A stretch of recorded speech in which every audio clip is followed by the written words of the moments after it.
Hi everybody, my name is Emma, this is Emma Rose in Books, and today I wanted to give you 8 tips on how to be a supportive friend to somebody who is a writer. Now these, you don't have to do all of these, but doing a couple of these will definitely be something that any writer friend will be really grateful for. So number 1, make sure to engage with them on social media. A lot of writers will have a Facebook page, an Instagram page, they might have a Twitter account, and these might be separate from their usual, private pages. They may have a separate author profile. They may have a newsletter, they may have a YouTube channel. And whatever social media platforms they have, it's really great if people do support that by following, liking, subscribing, but also by commenting, engaging, and by sharing. So if your friend is sharing posts about their book, share it. Share about this amazing friend who wrote this thing, or this book that's going to be coming out. Help to share all of those posts to get them out to a wider audience. Because even if it's not a book that you're necessarily interested personally in reading, you can still help your friend by getting that book to people who might be interested. And it just shows that you care. Number 2, offer to proofread. Now, technically speaking, proofreading is something that you would pay an editor for. It's something that people are trained to do. So unless you are a professional editor, in which case that's amazing if you would offer your services to your writer friend. But really what a writer would be looking for is a beta reader. So somebody to read it. Maybe they will pick up spelling or grammar mistakes, but they they may just be looking for how the story flows. Are there bits that don't quite work? Have they, forgotten to mention something? The timeline gone weird, or I don't know, any of that kind of stuff. Just to get fresh eyes on a draft, just to get a fresh pair of eyes on a draft can be so useful. So offer your friend that you would be willing to read the whole thing, or a chapter, or whatever, to have a look at it if they want. It may be that they want somebody to look over something that they're struggling with, or it might be that they just want you to tell them just how awesome a particular section of their book is that they already know is pretty great. Of course, when you're feeding back to your friend, be really tactful about how you address anything that you flag up. But it's definitely very useful, and writers generally would be pretty cool about it because you would rather hear about it before the book comes out than after. Number 3 is attend their launch event. Now, not every writer will have a launch event, but if they do, then try to go along if you can. You don't have to buy the book at the event. Just being there, drinking some champagne or eating some cake, and just being there to give them a hug and tell them congratulations is really great. Equally, if they're not having a launch event, maybe as a friend you're the one that suggests that you all go out for a drink to celebrate, or that, I don't know, you go to a restaurant or whatever, or you all par around somebody's house and have an informal event to celebrate this really important milestone in your friend's life. Equally, if they're really not into it, they don't want to do it, or it doesn't work out or whatever, then just make sure that you do send them some kind of message of support to say congratulations on your book coming out, because it's a really big deal and it's great to know that your friends are thinking of you. Number 4 is to buy their book. Now, every writer knows that their book is not going to appeal to everybody, and writers are readers too, and so we know that, you're not going to read every single kind of book. Equally, not everybody's into books. We know that. So it's totally fine if your friends don't buy your book, but it's really nice if they do. So don't feel that you have to if you're not interested, and you don't have to justify yourself and say why you don't want to buy it. But it is absolutely fine, and you don't have to feel guilty about it if you do feel guilty about it. But if you are interested, then it is a really great way to support your friend, because obviously that's how they make the money in their business. So if you think you might be interested and you'd like to give their book a little read, then buy their book. Number 5, review their book.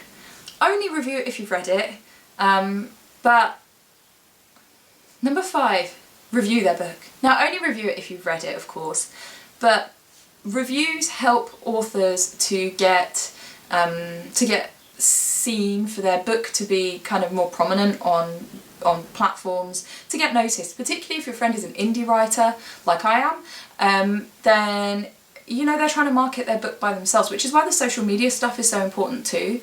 But if you leave a review, the more reviews somebody has, it also helps buyers to make decisions about their book. So if you have read it, leave a review. It makes a massive difference. You can review books in lots and lots of places, but good suggestions would be Amazon, because let's face it, Amazon is the largest retailer of books, I believe, online, and Goodreads.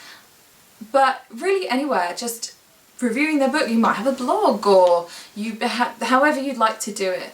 And a review doesn't have to be something that's really well considered and literary. You can just write, I liked it, or I loved it, or I have read this book, or whatever you want to say. And be honest, you don't have to give it 5 stars if you didn't think it was a 5-star book. If you thought it was terrible, maybe don't review it, because that's only going to upset your friend. But yeah, review their book. It helps them a lot to sell their book more. So if you've read it, leave them a review somewhere. Number 6, don't give negative comments. If you didn't like the book, or you thought that a particular part could have been handled better, or whatever it is, I think best just not to say. That's for critics, you know.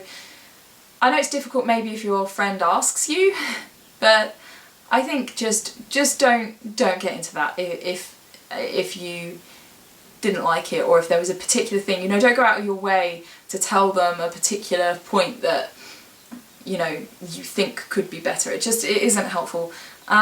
If you're reading the book before it comes out, then if you notice any typos or any issues and you want to highlight that, then that's really, really helpful.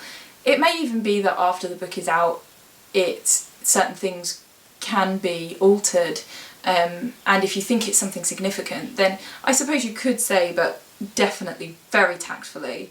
But I don't know, leave me in the comments what you think. If you're a writer, would you want somebody to point out things like typos after the book's already come out? Is that helpful? Is that supportive?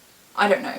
I think, yeah, definitely it's got to be something that's handled very carefully. Maybe in certain circumstances it can be helpful for people to highlight any issue, because there may be a new edition coming out or something like that. There may be revisions being made. That does happen. So it might be helpful, but definitely having your friend come up and say, oh yeah, I read your book. On page 16 I noticed this, and on page, you know, that's not going to be taken all that well. If you say, oh, I loved it, it was amazing, really good, I love this, I love that. Oh, I did notice a typo. Did you want me to tell you, or you probably already know, or, you know, it kind of depends how it's handled. But I definitely would like writer friends to tell me below what you think. Would you rather people just kept it to themselves, or would you rather know? Number 7 is to request their book in various kind of libraries, retailers, whatever. If you are in a bookshop, have a look and see if it's on the shelves. Ask the shop if they stock it.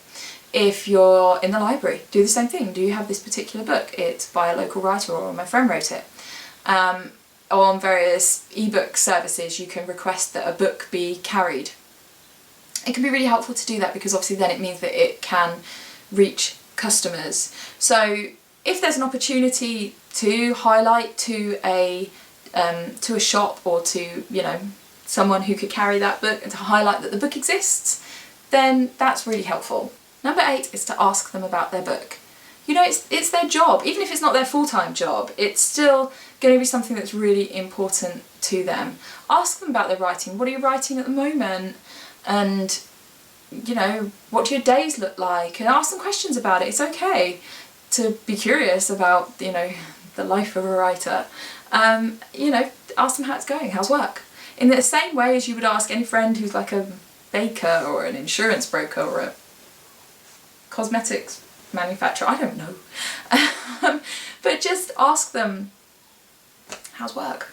And just be interested. It's nice to have friends ask you about what you do, in the same way as whatever it is that you do, whatever your job is, it's nice for your friends to be interested. Ask them how their book's going, ask them what they're working on at the moment, and try not to pull a face if the plot of their new book sounds absolutely ridiculous. But talk to them about it, talk about other books like that you've loved, or whatever it is. Just be chatty, yeah, as I say, as you would with anybody, talking about their job or their hobby, or however it is that they view their writing and their work, and that kind of thing. Anyway, I hope that that's given you some tips for things that you can do to be supportive to a writer friend. Leave in the comments below any that you think I've missed out, particularly if you are a writer. What are nice things that people have done to make you feel really, really well supported in your writing journey. Please like if you did, and please subscribe for more videos about reading and about writing, and I'll see you all for my next one. Take care.